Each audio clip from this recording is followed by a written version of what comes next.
Electric fences are not only an effective tool for keeping livestock and protecting crops from predators, but they are also used to safeguard gardens from destructive animals. However, one common question is whether they are dangerous to snakes. While a mild shock to a snake may not cause immediate serious consequences when considering the long-term impact, electric fences can negatively affect local snake populations, especially for species already facing habitat loss. Leave a comment with the number 1 and share your thoughts after watching this content.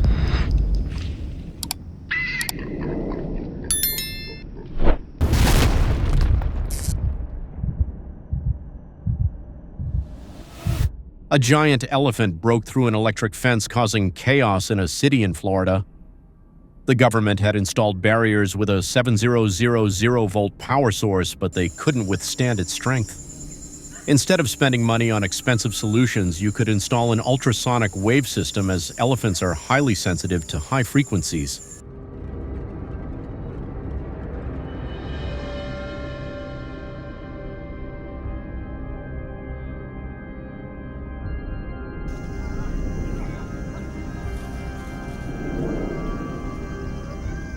Meanwhile, below deck, an industrial city that never sleeps was operating at peak efficiency.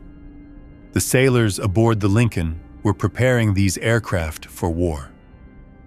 Deep in the ship's bowels, in the engineering spaces, the hiss of steam and the clang of metal echoed as engines.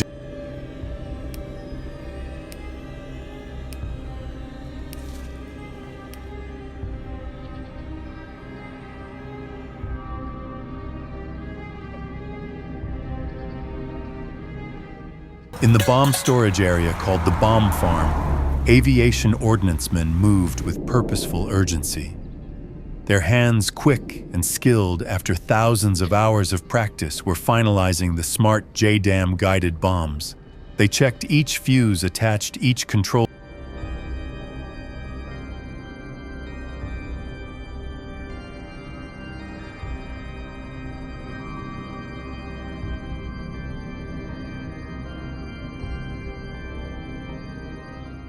On the flight deck, after all final preparations were complete, a voice crackled over the intercom, "Launch." The catapult officer, seated in a small bubble protruding from the deck, pressed the button. A moment later, the massive steam piston was released.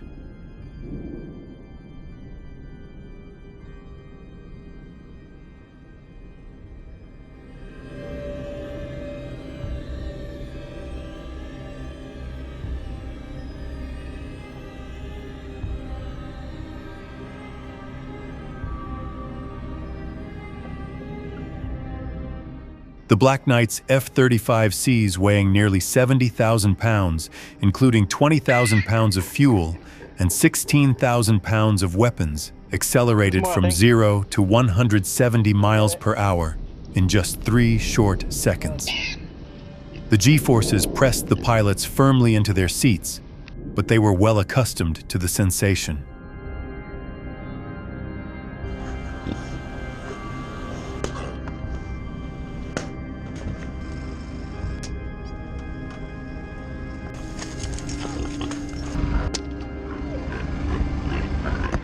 But who had done something serious enough to warrant a late-night visit from America's overwhelming military might. Since 2023, the Iran-backed Houthi forces in Yemen had been launching increasingly bold attacks on both military and commercial ships, transiting the vital sea lanes in the southern Red Sea, the Bab el-Mandeb Strait, and the Gulf of Aden.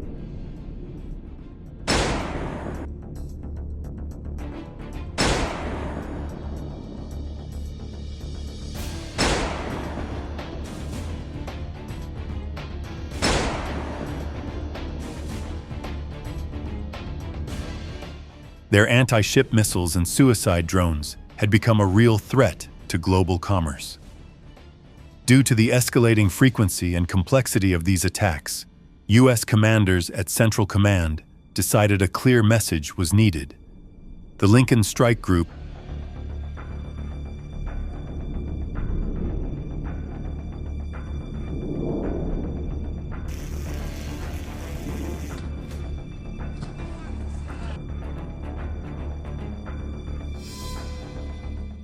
That night, the Black Knight's F-35Cs flew high above the clouds, heading straight for Yemen's remote mountains. Their mission to destroy several hardened underground weapon depots housing advanced ballistic and cruise missiles that the Houthis had.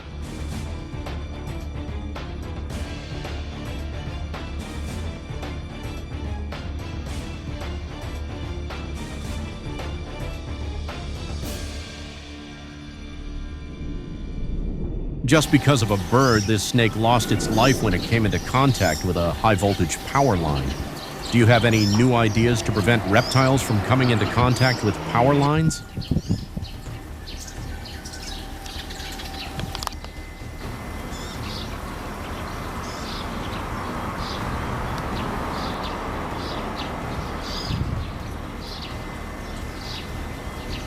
Seeing monkeys getting electrocuted makes me feel sorry for invasive species. They don't understand the danger of electricity and end up paying with their lives due to their instinct to search for food. We should build fences to prevent them from climbing power lines. Comment? 1 inch if you support this approach.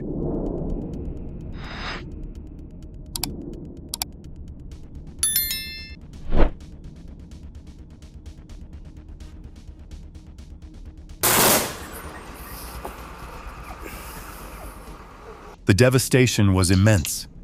The Houthis had stored so much ammunition at one site that when the first bombs detonated, they triggered a chain of violent secondary explosions. Local media later reported that the peak of one mountain seemed to have been completely blown away, vanishing in a massive fireball, visible from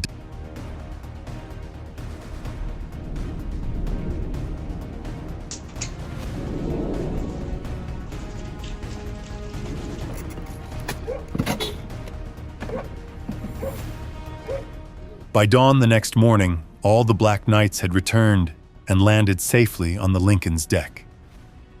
This wasn't just a tactical victory, it was a historic milestone.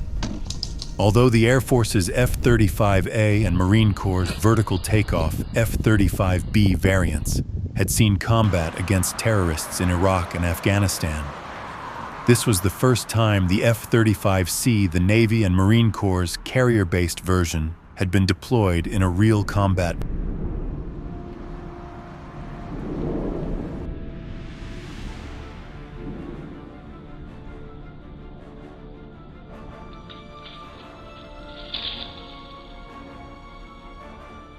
In some regions of Asia, the use of electric baits to catch birds has caused harm to invasive species, especially squirrels. This cruel practice needs to be condemned, and strict regulations are required, along with humane alternatives to protect the fragile ecosystem.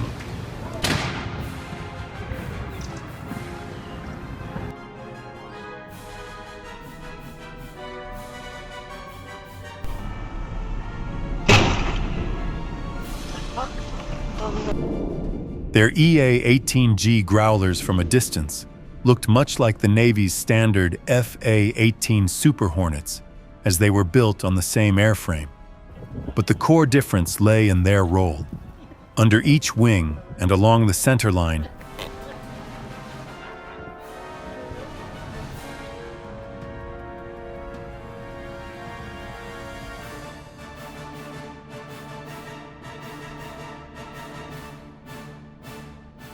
a flash of light serves as a warning for the entire neighborhood that it will soon be plunged into darkness. A flock of birds has just landed on the power lines. One bird accidentally extends its wing and touches 2 wires. This isn't the first time. The accident rate caused by invasive species landing on power lines has reached 25% every year. If the electric company doesn't inspect and replace the old power lines, how many more accidents will happen?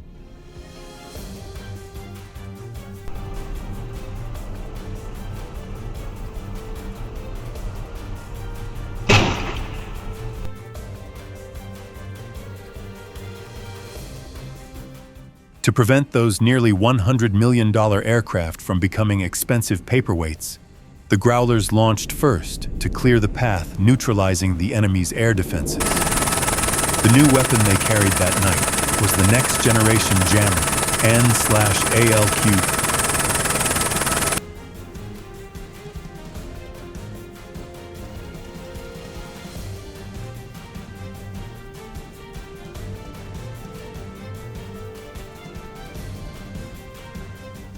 Worse, it often jammed friendly communications and radars too.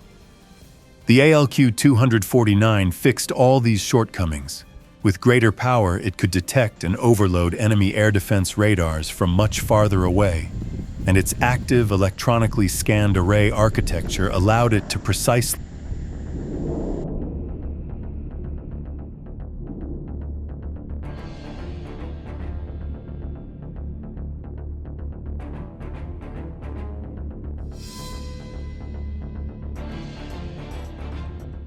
The real breakthrough of the NGJ was its specialized jamming pods for different frequency bands.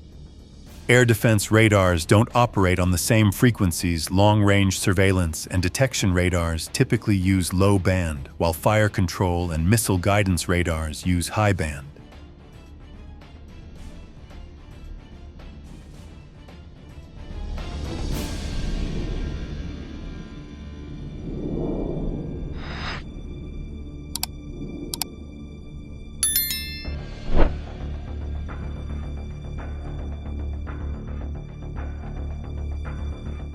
The most common threats the U.S. Navy faces today are in the mid-band from 2 GHz to 6 GHz, often found in ground-based fire control radars, enemy fighter airborne warning systems, and missile guidance radars.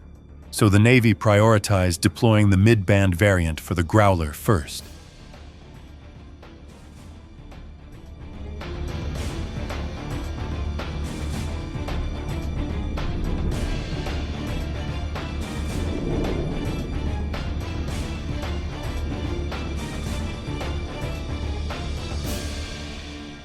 In the future, the ideal configuration for each Growler will be one mid-band pod under the right wing, one high-band pod under the left wing, and one low-band pod on the center line, allowing it to counter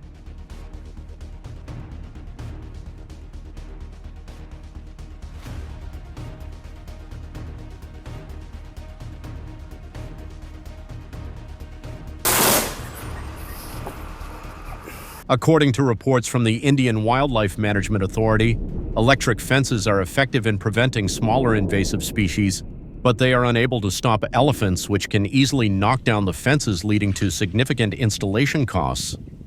A more effective alternative is using bee fences, a natural method that elephants tend to avoid, which is far superior to any electric shock.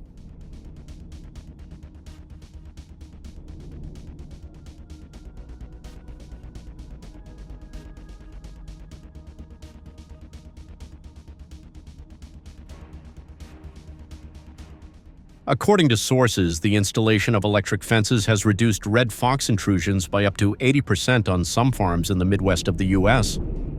After the electric fences were set up, the number of egg thefts by red foxes dropped from an average of 10 incidents per month to just 3.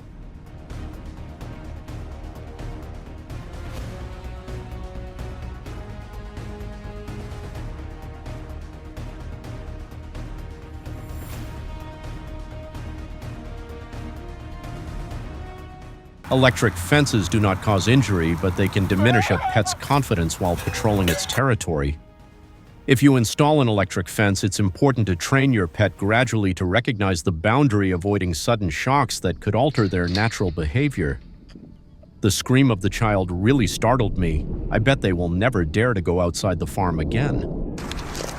What a shock.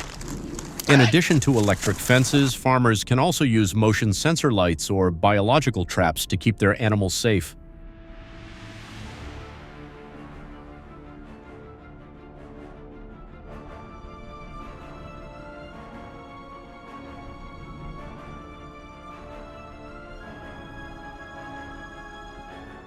To avoid accidents, the electric wires should be buried underground or use a safe isolation fencing system. These moments of animals being shocked are not just shocking, but also a strong reminder of human responsibility when installing and managing electrical systems. Think carefully before setting up an electric fence and always check for safety. Have you ever witnessed a similar situation? Move on to the next video and don't forget to hit the like button to let us know you enjoyed this video. Hello, I'm Alex Carter, a filmmaker from the middle of America. and I'm tired of my farm being attacked by millions of wild boars. What modern equipment will American hunters use to hunt and eliminate them? Leave a comment with the number 1 if you're ready for a surprise in this video.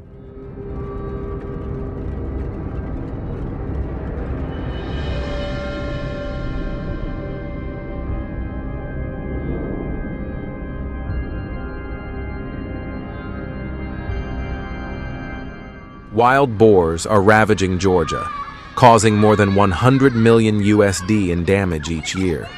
They destroy cornfields, damage irrigation systems, and increase attacks on livestock. My family has lost 50% of our crops over the years, and I decided to put an end to this assault immediately by confronting them directly.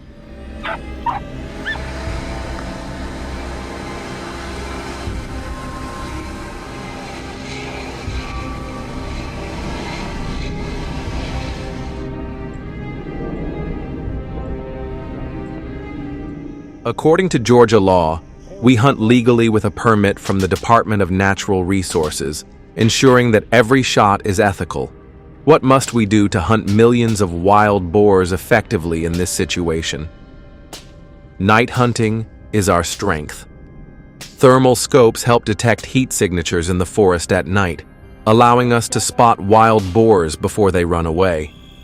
But the batteries for the scopes run out quickly, and they are quite expensive.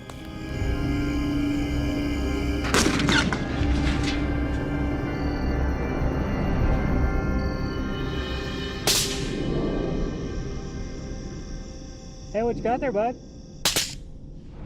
The Razor vehicle quickly proved to be the most advanced equipment, but its noise can scare the wild boars away from the hunting spot. The drone signal is disrupted in dense forests.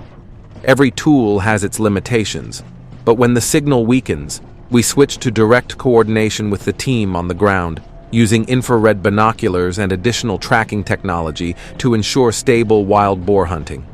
Do you agree with this method? If so, leave a comment with the number 2.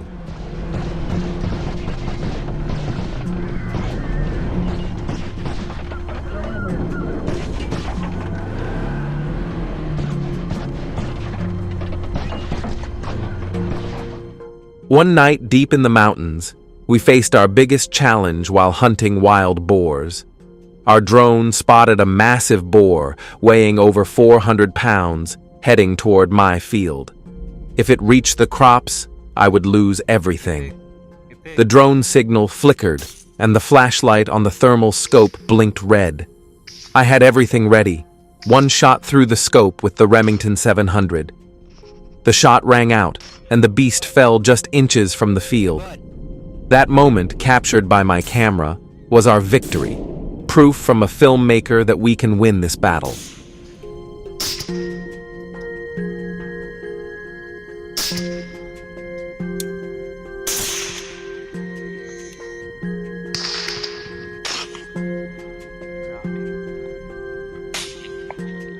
Continuing our journey, the 4K camera on the drone tracks them from above, while the Polaris Razor quickly takes us to the ambush point.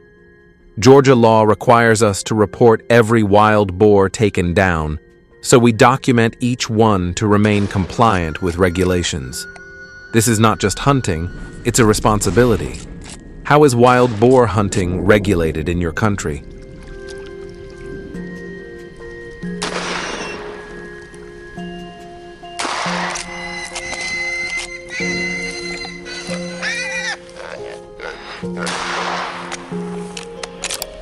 Additionally, to deal with the large number of wild boars, hunting them from helicopters is legal in Georgia with a special permit, and our Bell 206 provides quick speed. The Winchester rifles with loopholed scopes offer high accuracy for fast-moving boars when hunting from the air. Hunters face the challenge of aircraft vibrations, so we use modern equipment to ensure a safe flight.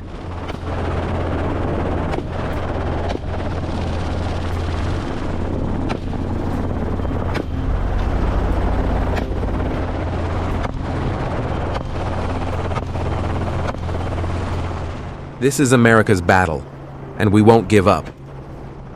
The most notable aspect of using modern equipment is that we can cover vast areas in just a few minutes. However, helicopters consume a lot of fuel, and extended use can contribute to environmental pollution. The permits are also very strict, but in return, America's agricultural economy is gradually being restored.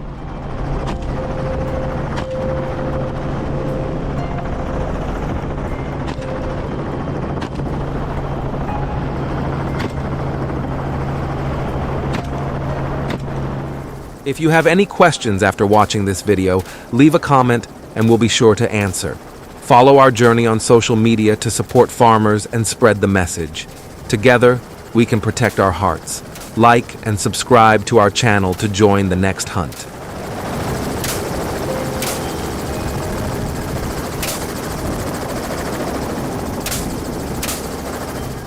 Meanwhile, as the ostrich population in Australia continues to rise, the risk to humans is becoming more serious. They run extremely fast, reaching speeds of up to 45 miles per hour, fast enough to keep up with vehicles on the road. Recent videos show ostriches chasing bicycles on highways, posing a danger to public safety.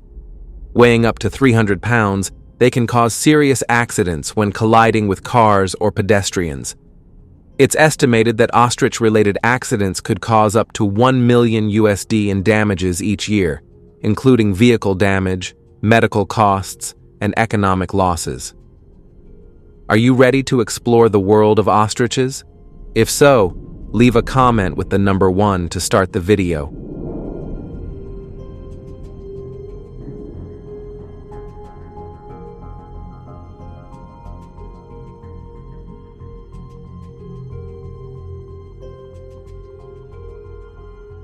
In addition to that is their rapid reproduction rate.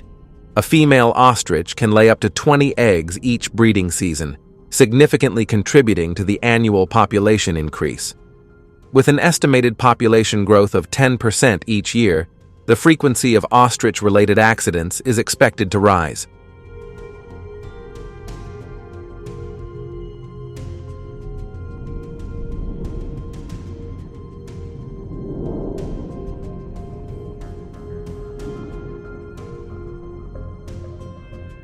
To address this situation, the Australian government has organized ostrich hunting activities. Here, hunters must strictly follow legal guidelines to ensure safety and ecological balance. Hunters are required to have a valid firearms license, which is issued after passing a comprehensive background check. This check ensures they have no criminal record or mental health issues.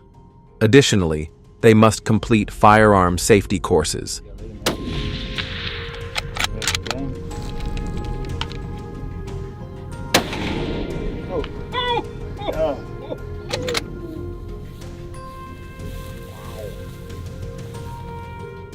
A separate hunting license issued by wildlife management agencies in states like Western Australia, South Australia, and Queensland is required.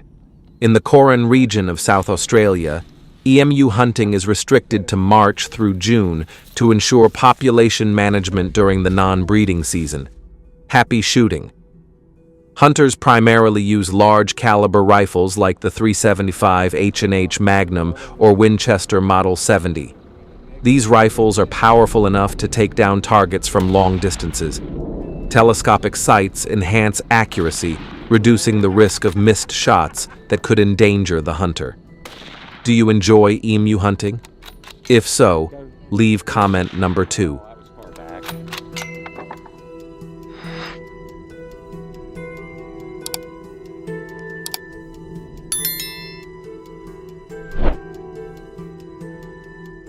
A professional hunter can take down 10 to 15 emus per day, resulting in approximately 600 emus culled over 40 hunting days each year.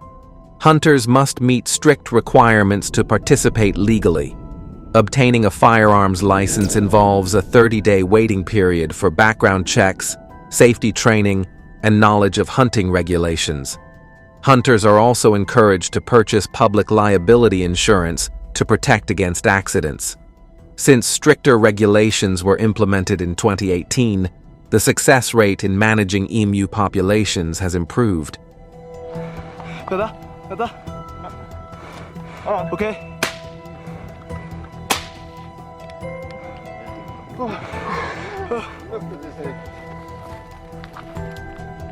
It's so beautiful. Over the past 5 years, regulated hunting has reduced the emu population by approximately 5,000 in key areas like Western Australia and South Australia. Emu hunting strategies often involve stalking from a distance, using natural cover to avoid detection. Precise shot angles are critical to ensure a quick, ethical, and legal kill.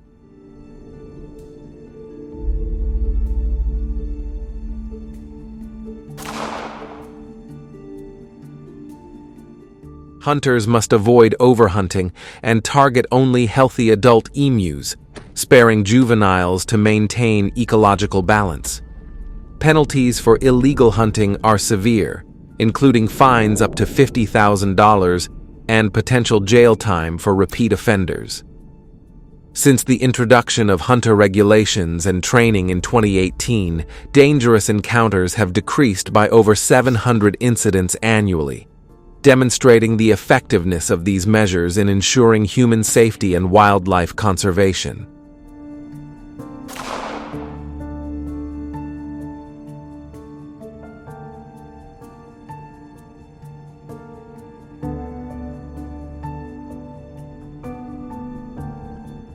Comparing emu hunting with firearms to aerial hunting by aircraft reveals differences in efficiency and cost.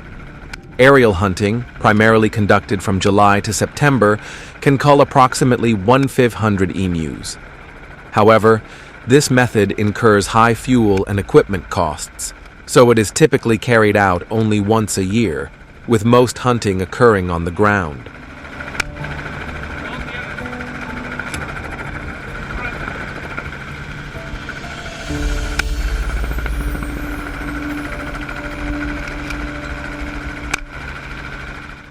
After hunting, emu meat in Australia is fully processed and utilized, significantly contributing to the economy. Emu meat, high in protein and low in cholesterol, is used in premium dishes from steaks to sausages. The emu processing industry in Australia generates approximately $15 million in annual revenue. This is widely supported by the public, though meat quality must be inspected before use to ensure food safety and hygiene. I hope this video brings you new insights about Australia. If you find this video meaningful, please like and subscribe to the channel. Don't forget to keep watching.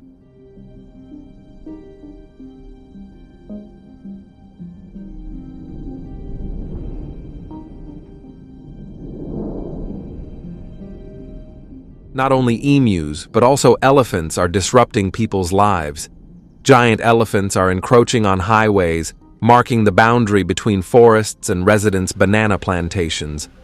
4 leading elephants, followed by a massive herd, charge into banana fields in a chaotic scene as hundreds of elephants jostle for food. Do you want to explore what measures farmers have used to deal with elephants? If so, leave comment number 1.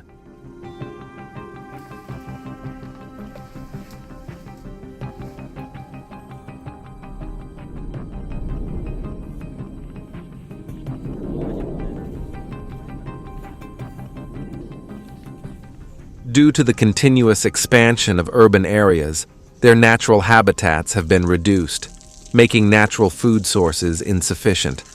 The elephants are forced to encroach upon human farms to survive.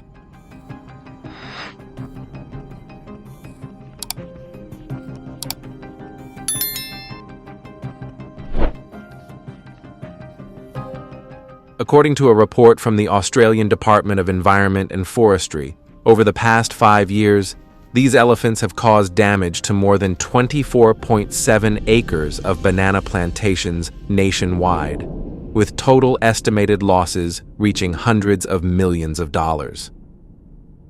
This scene is heartbreaking for farmers who helplessly watch their primary assets being destroyed, trampled, and left in ruins. What remains is a scene of devastation, coupled with the farmer's feelings of helplessness and fear.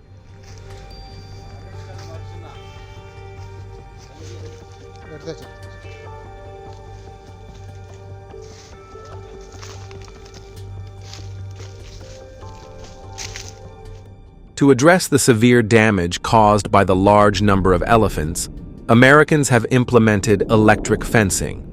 This solar-powered electric fence features a flexible spring design and adheres to ES safety standards.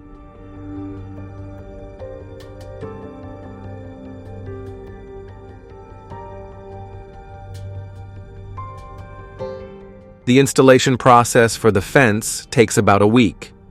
Farmers use hammers to drive posts into the ground, set up the electrical wires, and install solar-powered generators. The cables are stretched between the posts, ensuring that the fence is tall enough to prevent elephants from crossing. The fence will be approximately 15 feet high and extend along the border.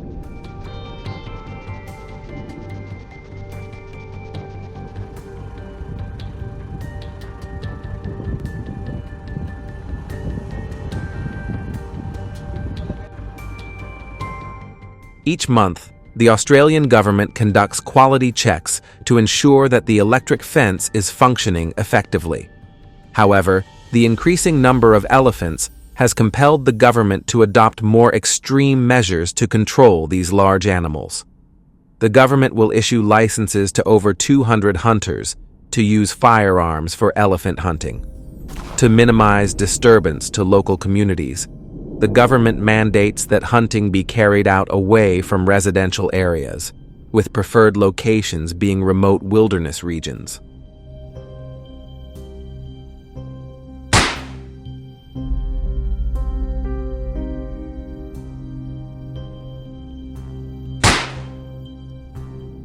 To carry out this task, hunters must undergo training on weapon use and response skills in a professional environment.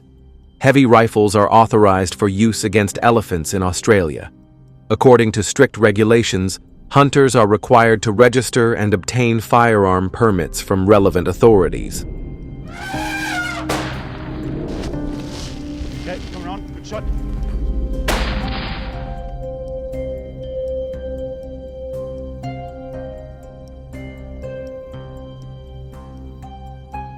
They also need to demonstrate safe firearm proficiency for at least 6 months to meet effective hunting standards.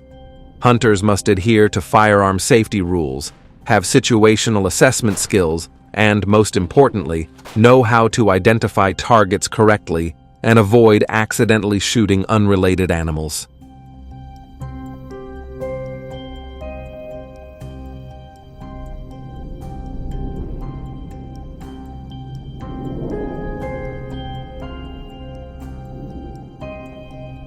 Hunting with heavy rifles is closely monitored and only conducted in coordination with local authorities to ensure safety and minimize environmental and community impacts. Have you hunted elephants with a rifle? If yes, leave comment number 2. If not, leave comment number 5.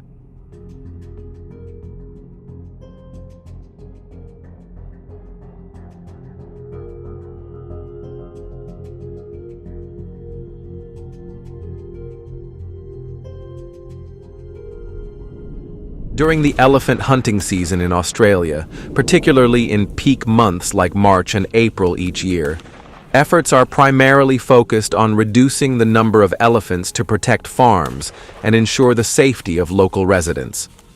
During the hunting season, hunters have successfully reduced the invasive elephant population from around 2,000 to 300, demonstrating the effectiveness of hunting in controlling and maintaining a stable elephant population.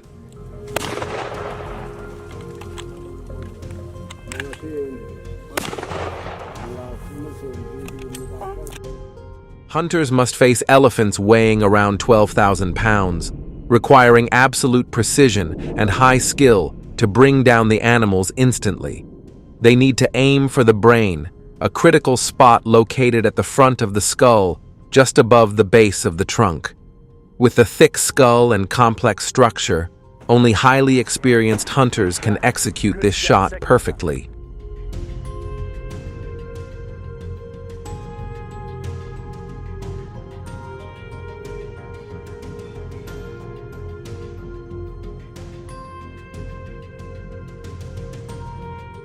Many hunters have not complied with the regulations on elephant hunting, making this a serious issue that harms the environment.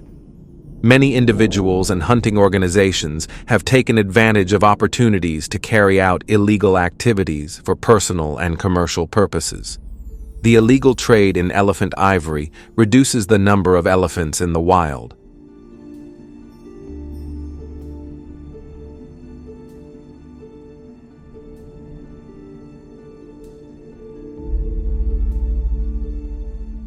In addition to hunting elephants, some tribes view elephants as deities and revere them with deep reverence. In these cultures, elephants are not only a part of daily life, but also symbolize strength and power. The rituals and traditions associated with elephants often reflect respect and admiration for these majestic animals.